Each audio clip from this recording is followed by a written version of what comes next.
Even before the COVID-19 pandemic struck, the Lebanese economy was in crisis. But for the migrant workers who had moved to Lebanon in search of a better life, things have become far worse than what they had expected. So how are the migrant workers dealing with the financial crisis? This report tells you more. In the last couple of years, the Lebanese economy has been in a tailspin. Unemployment has risen to 25%. The Lebanese pound has collapsed by over 60%.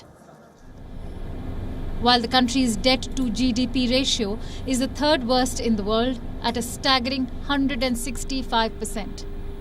It is in this backdrop that Lebanon was struck by the COVID-19 pandemic.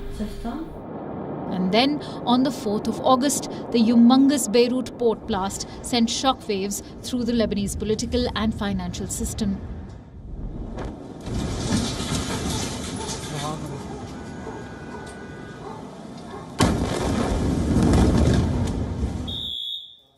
This is a crisis that Lebanon will take a long time to climb out of. In the last 3 months, more than 10,000 migrant workers, mostly from Africa, who had moved to Lebanon in search of a better life, have been repatriated to their home nations.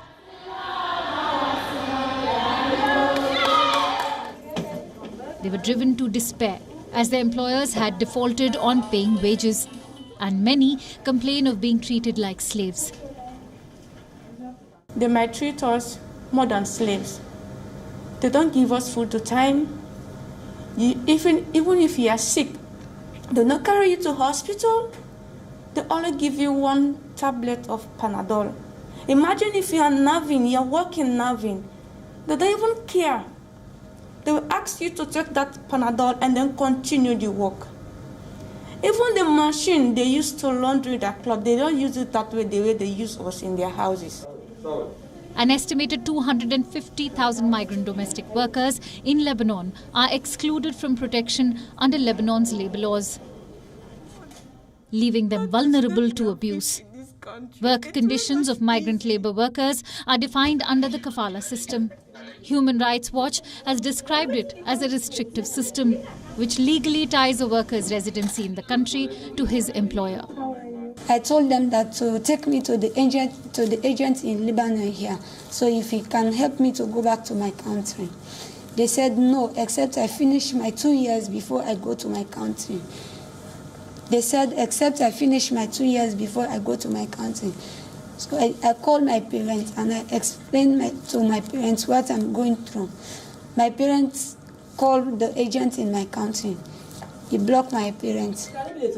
Several instances of migrant workers being treated as slaves have been highlighted recently. The Lebanese administration has now made changes under the Kafala system. Workers now have the right to terminate their contracts without their employer's permission.